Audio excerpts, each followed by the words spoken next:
नमस्कार, आप सभी का स्वागत है एनडीटीवी राजस्थान पर और मैं हूं आपके साथ शुभेंदु सिंह। आप देख रहे हैं सबसे बड़ा मुद्दा। आज बात कर रहे हैं बुलडोजर कार्रवाई को लेकर के।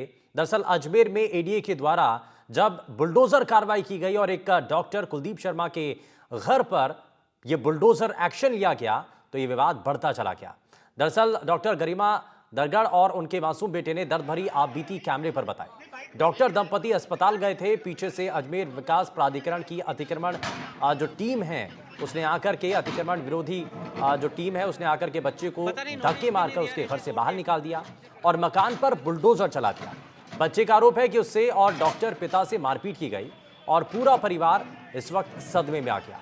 आक्रोशित प्राइवेट डॉक्टर्स एसोसिएशन ने अजमेर के निजी अस्पतालों में हड़ताल की घोषणा कर दी है। डॉक्टर कुलदीप की पत्नी सरकारी डॉक्टर हैं। जेएलएन मेडिकल कॉलेज के डॉक्टर्स ने भी आंदोलन को अपना समर्थन दे दिया है। बुलडोजर चलाने वाली टीम के खिलाफ सख्त कार्रवाई करने और डॉक्टर दंपति को मुआवजा दिलवाने की मांग है।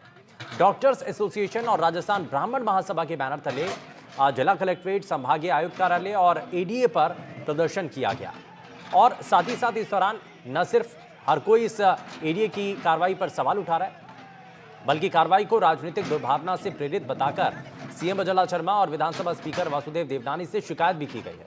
वहीं शहरी विकास मंत्री जावर सिंह खर्रा ने अजमेर एटीएम सिटी को तलब कर इस मामले पर पूरी रिपोर्ट मांगी है और साथ ही आपको बता दें कि ये जो पूरा मामला है इसको लेकर के आज हम चर्चा करेंगे।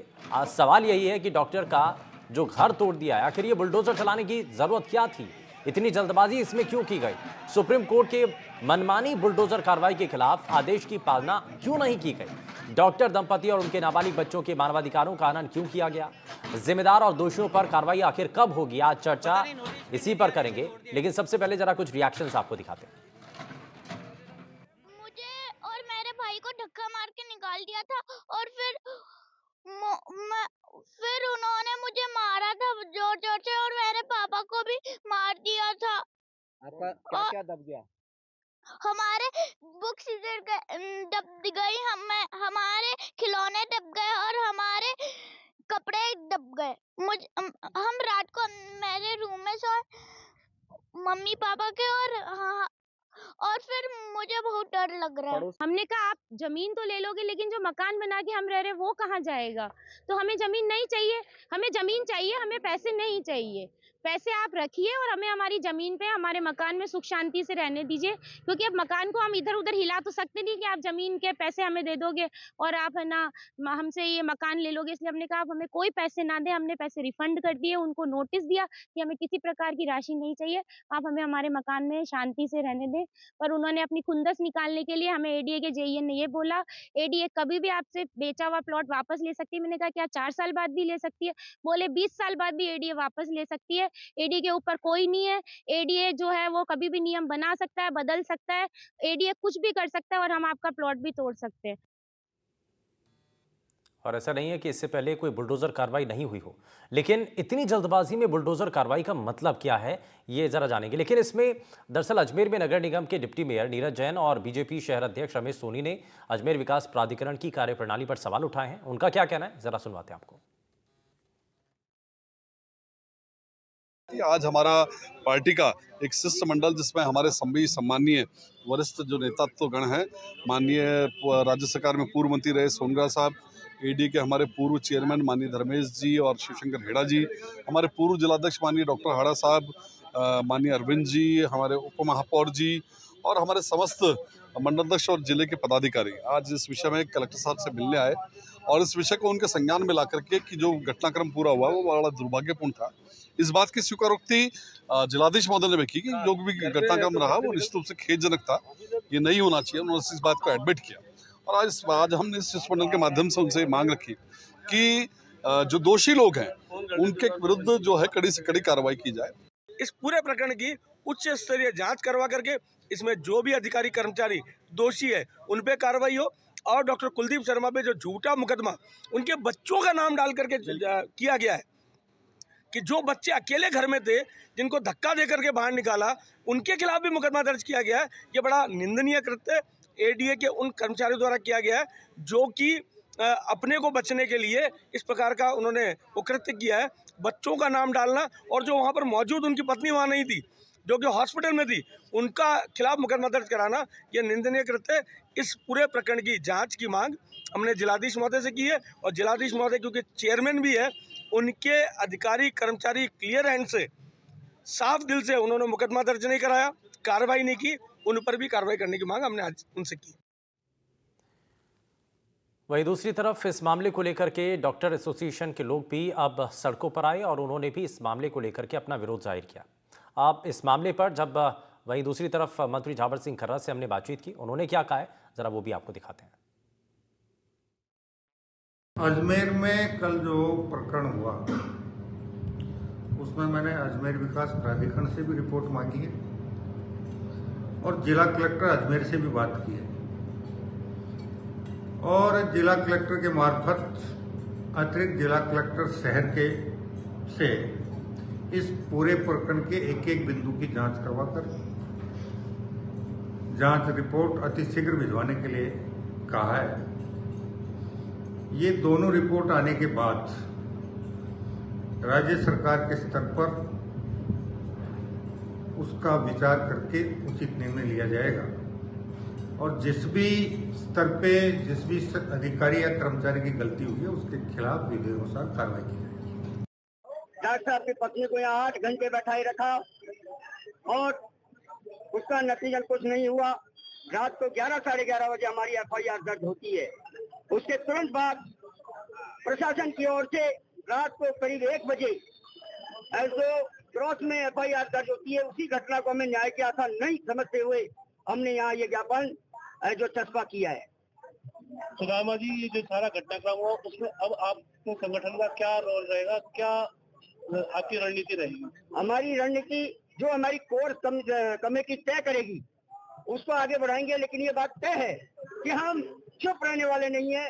इसको वार्ड स्तर से लेकर के राजस्थान के प्रदेश स्तर तक एक आंदोलन की भूमिका बनाई जाएगी और सर्व समाज का सहयोग लिया जाएगा, क्योंकि यहाँ पर किसी जाति विशेष का मामला नहीं है। ये सरकार द्वारा और मानसिक राजनीतिक व्यवस्था या यूं कहूँ भ्रष्टाचार के कारण ऐसो ये सारा मुद्दा बना है। जो घटना घटी है उसके लिए हम हृदय से दुखी हैं, अंदर तक दुखी हैं।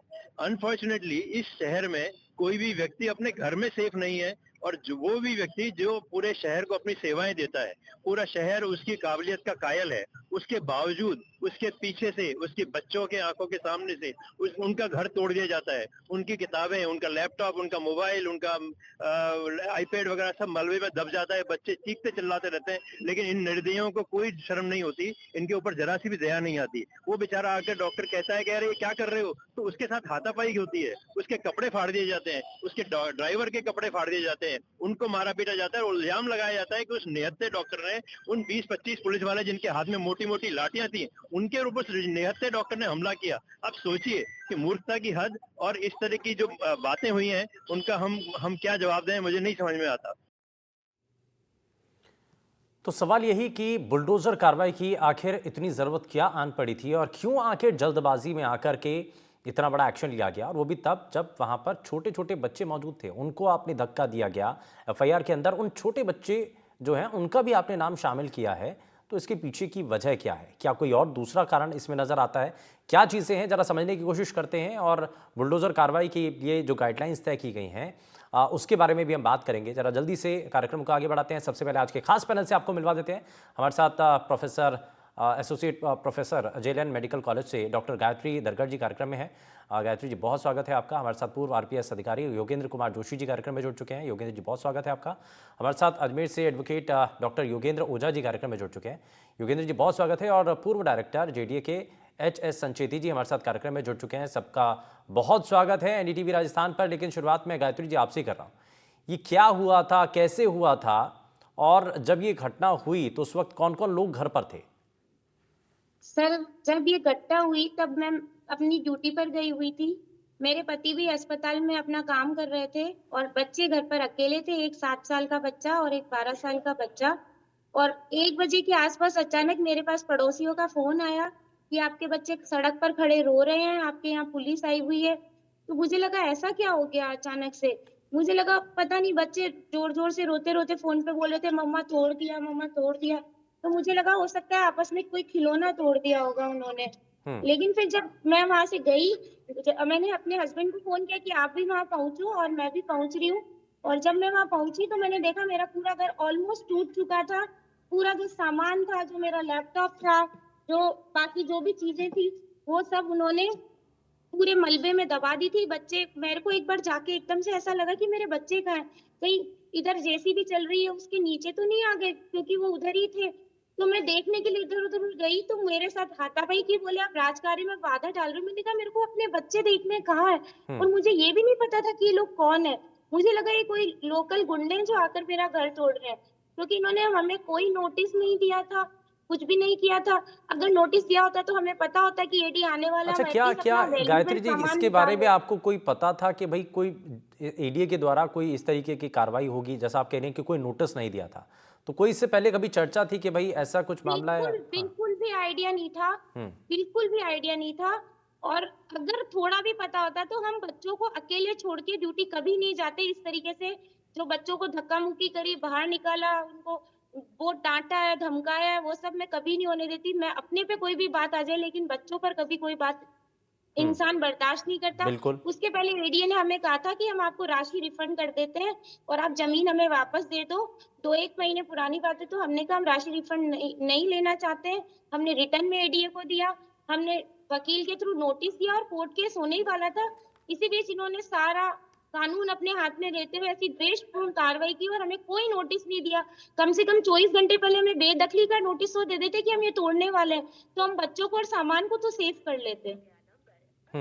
ठीक है, लेकिन एक चीज़ और भी है इसमें, मैं जरा इसमें आपके पास आऊँ, लेकिन उससे पहले एक चीज़ जरा और थोड़ा सा बताइए। 4 साल पहले का कुछ मामला है ज़मीन का, लेन देन की कुछ बात थी कि भाई पहले जो ज़मीन थी कुछ भी नहीं था। हमने हाँ। जमीन एडीए से ही खरीदी है, एडीए ने ही ऑक्शन में निकाली है। जो सक्षम अधिकारी हैं, जो डिविजनल कमिश्नर होते हैं, उन्हीं के साइन से हमें भू का जो जमीन का जो नाप है वो हमें दिया गया है। और उसके बाद में पूरा साइट प्लान इशू हुआ, हमें पट्टा दिया गया है, रजिस्ट्री कराई गई है, हमने जो भी भवन निर्माण शुल्क होता है वो जमा कराया है, और मकान बना लिया। उसके अब जमीन अलॉटमेंट के 4 साल बाद एडीए को याद आया कि हमारे एईएन ने नापने में कुछ गलती कर दी, हमने आपसे ज्यादा पैसा भी ले लिया और आपको ज्यादा जमीन भी दे दी। तो आप एक काम करिए, अपने प्लॉट का कुछ हिस्सा हमें वापस दे दीजिए जमीन, और हमसे पैसे ले लीजिए। मैंने कहा सर हम तो घर बना चुके हैं, अब कहाँ से प्लॉट देंगे, हमें पैसा नहीं चाहिए। और बिल्कुल जो आपने साइट प्लान जारी किया उससे 1 इंच जमीन ज्यादा नहीं है, चाहे तो आप नाप लीजिए। 76/69 में ही घर बना हुआ है, और सक्षम अधिकारियों के साइन है, मेरे पास पट्टा है, रजिस्ट्री है। इतना सब कुछ लीगल होते हुए भी ऐसी द्वेषपूर्ण कार्रवाई की गई है। ठीक है, मैं अब जरा थोड़ा सा आगे बढ़ता हूं। योगेंद्र कुमार जोशी सर भी हमारे साथ हैं। योगेंद्र सर, इस मामले को लेकर के क्या नजर आ रहा है? अब आपने सुना कि किस तरीके से वो कार्रवाई हुई, कैसे कार्रवाई हुई, क्या वो पूरा मामला है, इसमें आपको क्या दिखाई दे रहा है? देखिए शुभेंदु जी, मैंने यहाँ जयपुर में जेडीए में काम किया है। मैं जेडीए एडीए को अच्छी तरह से जानता हूँ। सबसे भ्रष्ट विभाग है ये जेडीए और एडीए। आप देखिए, ये एक अखबार, ये थोड़ा पढ़ सकते हैं क्या? देखना, देखिए, ये एक एक्सीएन है, ये इसके पास 25 कॉलोनियों में 100 से अधिक पट्टे। अभी एंटी करप्शन ब्यूरो ने 11 तारीख को दबिश दी है जेडीए वाले के यहाँ, और ऐसी की ऐसी हालत आपको अजमेर में मिलेगी। ये जो जिस जेईएन ने ये तोड़फोड़ की है, आप इसकी प्रॉपर्टी का एनालिसिस करवा लीजिए। इसका एनालिसिस करोगे तो यही पाओगे। और देखिए, ये कोई तरीका नहीं होता कि एक बार आपने जमीन बेच दी, पट्टा दे दिया, उसके बाद आप बार्गेनिंग कर रहे हैं कि वापस दे दीजिए, हमसे गलती हो गई। ये कोई तरीका नहीं होता है। और तरीका है, अब इन्होंने क्या किया, ये जैसे ही कोर्ट में जाने लगे उससे पहले इसको तोड़ दिया। क्योंकि इन्होंने क्या किया है, नोटिस चस्पा करने की वो बात की होगी। मैं ये कहता हूं, नोटिस अगर आपको देना था तो मोबाइल पे दे देते, उसमें क्या दिक्कत होती। लेकिन जैसा ये डॉक्टर साहब बता रहे हैं, उस तरह की स्थिति जेडीए करते हैं, और इसके पीछे किसी राजनीतिक व्यक्ति का बिल्कुल आशीर्वाद है। अन्यथा जेईएन की इतनी हिम्मत नहीं है, या वहां के जो एडीए के जो अधिकारी हैं, जो वहां के इंचार्ज हैं, उनका इसके अंदर बिल्कुल हाथ है। उस वजह से तोड़फोड़ की गई है। और मैं तो ये और कहना चाहता हूं, ऐसे जो अधिकारी और कर्मचारी इस प्रकार के कृत्य करते हैं, इनको वहां देखिए मुकदमा किसने दर्ज कराया क्रॉस में, ये क्रॉस में उसी व्यक्ति ने दर्ज करवाया है जिस व्यक्ति ने इनकी तोड़फोड़ करने की बात की है। मतलब आप समझते हैं, जिस अधिकारी ने उस जेईएन को तोड़ने के लिए आदेश दिया, उसी अधिकारी ने इन डॉक्टर्स के खिलाफ मुकदमा दर्ज करवाया है। इसलिए कि क्रॉस मुकदमे दर्ज होंगे, ये चीज उसमें झगड़े में आ जाएगी और आगे जाके राजीनामा करेंगे। मैं डॉक्टर से ये आपके चैनल के माध्यम से कहना चाहता हूं कि इस भ्रष्ट विभाग के भ्रष्ट अधिकारियों को अगर सजा नहीं दी गई तो ये आम नागरिकों के घर तोड़ेंगे। ये यहां भी ऐसे ही करते हैं। इनकी संरक्षण में पहले अतिक्रमण होता है, ये पैसे खाते हैं। मैं राजा पार्क में रहता हूं, आके दिखा सकता हूं इनको, जेडीए वालों को, कि जहां पर कॉमर्शियल एक्टिविटीज नहीं है, 5-5, 6-6, 7-7 मंजिले मकान बन रहे हैं, ये नोटिस देते हैं 32-33 का। उसके बाद जब आदमी इनसे जाके मिलता है तो ये उनके पैसे लेकर के उनके नोटिसों को विड्रॉ कर लेते हैं और मकान वाले मकान बना रहे हैं 5-5, 6-6 मंजिल। इन्होंने तमाशा कर रखा है और ये सबसे भ्रष्ट हैं। और इनके जो कारिंदे हैं, इनके जो अधिकारी हैं और इनके जो चलाने वाले हैं, इनके जो राजनेता हैं, ये ऐसे भ्रष्ट हैं कि इनके खिलाफ अगर आपके चैनल के माध्यम से कोई कार्रवाई नहीं हुई तो ये गरीब गरबे को भी मारने में चूकते नहीं है। मैं इनको अच्छी तरह से जानता हूं, मैंने जेडीए में नौकरी की है। ये किस तरह से लोगों के भावनाओं को खिलवाड़ करते हैं, लोगों की संपत्तियों को तोड़ते हैं, पहले खुद बनवाते हैं और फिर तोड़ते हैं। पैसा नहीं देने पर ये इसी प्रकार की कार्रवाई करते हैं। ठीक है, तो यानी कि एक तो दो चीजें इसमें हैं कि भाई या तो पैसे लेने का दबाव है और दूसरा पॉलिटिकली मोटिवेटेड ये मामला हो सकता है। मैं इसमें जरा संचेती सर को भी जोड़ रहा हूं। संचेती जी, एक चीज बताइए कि ये जो पूरा मामला है भाई, इसमें गलती की बात आ रही है कि गलती आखिर है किसकी? अब एक चीज ये है कि पहले आपने जमीन अलॉट कर दी और उसके बाद आप कह रहे हैं कि नहीं जी, इस पे तो हम कभी भी वापस ले सकते हैं और कभी भी विड्रॉ करा सकते हैं। ये क्या नियमों में ऐसा है? ये जो कार्रवाई की गई है, ये मानवीयता से जो है ऊपर उठ के इन्होंने जो बदतमीजी करी ना, वो अथॉरिटी को, कोई भी अथॉरिटी उनको नहीं करना चाहिए। मतलब ये है कि जब आपने अलॉट किया किसी भी अथॉरिटी ने, उसका नक्शा पास है, बनाया मकान अगले ने, ऑक्यूपाइड है, बच्चे रह रहे हैं, लोगों को सर्विसेज दे रहे हैं, इन सब के बावजूद एक दिन आते हैं और कहते हैं कि आपको तो ज़्यादा अलॉट कर दिया या कम कर दिया। तो ये कौन सी बदतमीजी है? बिल्कुल मतलब ये है कि ये तो दादा तानाशाही हो गई बिल्कुल ही, ऑफिसर्स की हो, जेईएन की हो, किसी की भी हो। ये तो इस तरह से जो आज जो बदतमीजी देखी ना, मैं जेडीए में रहा हूँ, नो डाउट होता है, पर क्या है इस तरह से बदतमीजी जेडीए में, जयपुर डेवलपमेंट अथॉरिटी में कभी नहीं करी, कभी नहीं देखी। ठीक है, भ्रष्टाचार है, पैसे लेते हैं, करते हैं सारी चीजें। अच्छा, मैं आपको बताऊं कि आज करीबन अजमेर हो चाहे और कोई अथॉरिटी हो, 90% मकान अनऑथराइज्ड है। और बुलडोजर की जहाँ बात आती है तो बुलडोजर वहां चलाया जाता है जहाँ सरकारी जमीन पे मकान बनाया है, सरकारी जमीन पे बिल्कुल आपने बिना स्वीकृति किए, बिना उसके बनाया है, तो बुलडोजर चलाना, उसको भी आपको नोटिस देना पड़ेगा, सुप्रीम कोर्ट का वो है। अभी जो हरियाणा और पंजाब गवर्नमेंट ने कहा है कि ये जो हॉस्पिटल चलाने हैं उनको आप वहाँ उस एरिया से रिमूव नहीं कर सकते हो, हरियाणा और पंजाब की गवर्नमेंट का अभी डिसीजन आया। तो ये सारी चीजें आप सर्विसेज दे रहे हैं डॉक्टर को, बच्चों को, इतना मतलब ये है कि एक तरह से इट इज ए मर्डर। उन बेचारों को तो बच गए, आज छोटे छोटे बच्चे हैं, उनके लैपटॉप नहीं, ये अगर कोई भी इस तरीके की अगर कोई कार्रवाई करने के लिए टीम जाती भी है, ठीक है, अगर वहां पर कोई सरकारी जमीन पर कब्जा है तो पहले आपको नोटिस तो देना होगा ना, जो नियम हो उनका तो पालन करना होगा। भाई नोटिस देंगे जाकर के, उसके बाद जाकर के कार्रवाई करेंगे, और उस वक्त अगर घर में खास करके बच्चे हैं तो कुछ तो ध्यान रखा जाएगा, इंसानियत तो है। आपने जब अलॉट करी है जमीन तो उसका नोटिस जाना चाहिए, कितनी जमीन आपने जो है किस 4 साल पहले ज्यादा एक्स्ट्रा दे दी है, उसका क्या राशि बनती है। मैं आपको बताऊं कि एक्स्ट्रा जमीन का भी हमारे रूल्स बने हुए हैं। स्ट्रिप ऑफ लैंड, एक्स्ट्रा जमीन आपने अगर दे भी दी तो स्ट्रिप ऑफ लैंड में वो अलॉट किया जा सकता है, वहाँ की जो भी मार्केट रेट है या चाहे भी लोकल डीएलसी है उससे किया जा सकता है। पर ये अमानवीयता जो की है ना, अभद्र व्यवहार, अमानवीयता, ऐसा हमने तो कभी, हमारी नौकरी इतने वर्षों की है करीबन में। अच्छा, मैं एक चीज शुरुआत में जो सर जानना चाह रहा था कि भाई एक बार अगर कोई जमीन अलॉट हो गई तो ऐसा भी है कि 4 साल बाद, 5 साल बाद या वापस से आप विड्रॉ करवा सकें? नहीं, ऐसा नहीं कर सकते हैं। विदाउट आपको कानून में जाना पड़ेगा, कानूनी कार्रवाई करनी पड़ेगी, कानून में जाके उसको नोटिस देना पड़ेगा, और जिन लोगों ने उसको गलत अलॉट करी, गलत पैसे लेके किए, उनके खिलाफ भी कार्रवाई करनी चाहिए। फर्स्ट तो उनके खिलाफ कार्रवाई करो पहले तो आपके ऑफिस में कि किसने ये कार्रवाई की। 4 साल बाद आप उस पे काम करें, उस बेचारे ने पैसे जमा कराए, और जिसने लीगली बनाया है उसके आर्किटेक्ट द्वारा जो है वो नक्शा उसका पास है, सब चीज है। तो ये बियॉन्ड बदतमीजी है, तो पूरी की पूरी अथॉरिटी को ऐसा नहीं करना चाहिए कभी भी। कभी भी, चाहे कोई भी हो, चाहे कमिश्नर हो, चाहे जेडी का जो भी हो अधिकारी, एक्शन, एईएन, जेईएन, कोई भी हो, ये तो डेमोक्रेसी को बिल्कुल, आज तो अगर इनके फोटोग्राफ देखो तो डेमोक्रेसी को इन्होंने कुचल दिया बिल्कुल। ऐसा कभी नहीं देखा हमने नहीं देखा लोकल बॉडी में, म्यूनिसिपैलिटी, छोटी से छोटी म्यूनिसिपैलिटी में ऐसा नहीं होता, बड़ी से आज मैं डायरेक्टर था जेडीए में, पर इस तरह का व्यवहार जो है ना लोगों ने किया। अरे वो तो जेईएन रैंक का आदमी आके तोड़ रहा है यार, विदाउट टेलिंग है। अच्छा, उनको आने ही देते, बात कर लेते कि साहब हम ऐसा करना चाह रहे हैं, हमारे को ऐसा वहां से इंस्ट्रक्शंस मिले। यार इंस्ट्रक्शन किसके मिले, किसने दिया, वो लीगल इंस्ट्रक्शंस है कि नहीं है, और जेएन को तोड़ने का क्या अधिकार है? ठीक है, आपको कोई है ना? हाँ, ठीक है। मैं इसमें जरा योगेंद्र ओझा जी को जरा जोड़ रहा हूँ।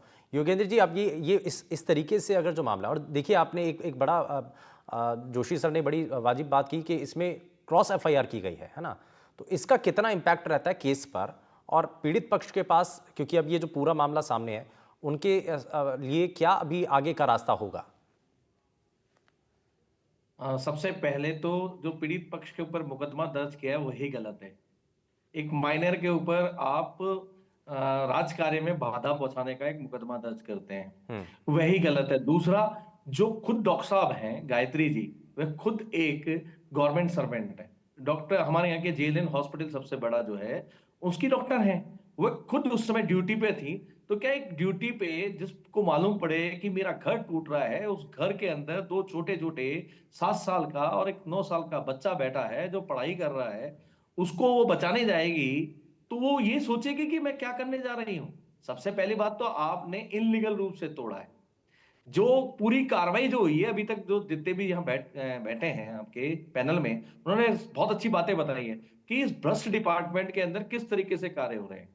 आप देखिए, आज से पहले एनजीटी ने जो कार्रवाई करने के लिए कहा और सुप्रीम कोर्ट में सीएस साहब खुद एक एफिडेविट दिया है, उन कार्रवाइयों को नहीं करते। एक आम आदमी जिसने अलॉटमेंट हुआ है, वह अलॉटमेंट के ऊपर एक अपना छोटा घरौंदा बनाता है, और वह भी एक प्रतिष्ठित डॉक्टर, अगर वो मकान बना के रह रहा है और उसके अंदर उसके बच्चे हैं, तो आप सिर्फ क्योंकि आपने गलत कार्रवाई करी, उसका उसने मुकदमा दर्ज कराया, तो आप उसके बचाव के लिए पूरा एडमिनिस्ट्रेशन उनके ऊपर, उन बच्चों पे, उनकी मदर पे जो वहां थी नहीं, उसके फादर पे आप एक राजकार्य का मुकदमा, पूरी जो हमारे अजमेर में पूरा वायरल हो रहा है ये मैटर, उस वायरल में कहीं पर भी इन लोगों ने ऐसा कोई भी कृत्य नहीं किया जिससे यहाँ कहीं भी ऐसा लगता हो कि इन्होंने राज्य कार्य करने आए थे, उन्होंने किया। और सबसे पहली बात तो, जो ये जितने भी जो होमगार्ड के जवान थे, पुलिस के नहीं थे, होमगार्ड के जवानों को जिस प्रकार से प्रशासन ने इतनी बड़ी ढील दे रखी है, उसके अंदर इनका कहीं पर भी वेरिफिकेशन नहीं होता है। कई तो इस प्रकृति के लोग हैं जो सिर्फ दादागिरी करते हैं उस वर्दी की आड़ में, और उन्होंने वहां पर एडीए के अंदर इन्होंने एक पूरा की पूरा माफिया बना रखा है कि किस प्रकार से हम आपका काम करा सकते हैं। आप देखिए किस लिमिट के ऊपर जा चुके हैं। ठीक है, तो यानी कि इसके ऊपर कुछ ना कुछ एक्शन होना बड़ा ज़रूरी है। मैं इसमें ज़रा जोशी सर को जोड़ लेता हूँ। जोशी सर, एक चीज़ बताइए कि अब इसमें जो है ये कहा जा रहा है कि जो भरपाई है अगर वो की जाती है तो ये एडीए के द्वारा की जाएगी, या जिन लोगों के द्वारा ये सब कुछ किया गया है उनसे करवाई जानी चाहिए? क्योंकि अब लोगों की तरफ से तो डिमांड हो रही है। हाँ शुभेंदु जी, आप इसकी पत्रावली निकलवाइए। पत्रावली में लिखा हुआ होगा कि ये अतिक्रमण तोड़ना है, और उस पर कौन कौन बैठे हुए हैं वो पता लग जाएगा। नंबर 1, जेईएन की इतनी हिम्मत नहीं है कि जेईएन तोड़ दे। जरूर इसके पीछे किसी राजनीतिक व्यक्ति का हाथ है और बड़े अधिकारी का हाथ है इसके अंदर। इसी वजह से उन बच्चों के खिलाफ मुकदमा दर्ज हुआ है।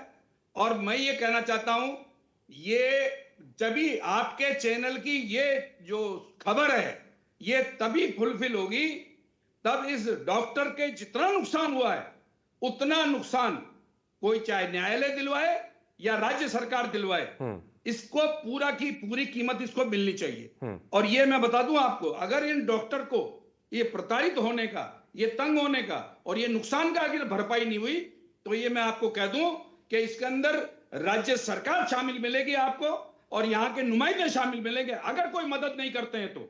और अगर मदद करते हैं तो जेईएन सस्पेंड होगा। और मैं कह रहा हूं साहब, एडीए में जेईएन तो तोड़वाता ही नहीं है। यहाँ जेडीए में जो करते हैं, इन्फोर्समेंट के इंस्पेक्टर जाते हैं, डीवाईएसपी जाते हैं तोड़वाने, और उनके पास पुलिस का जाब्ता जाता। हालांकि इसमें मंत्री जावर सिंह खन्ना ने भी साफ कर दिया है कि ऐसे मामले पर कार्रवाई होगी, जो दोषी अधिकारी हैं उनके खिलाफ कार्रवाई की जाएगी। मैं जरा जल्दी से एक आखिरी कमेंट जो है गायत्री जी से लेना चाह रहा हूँ।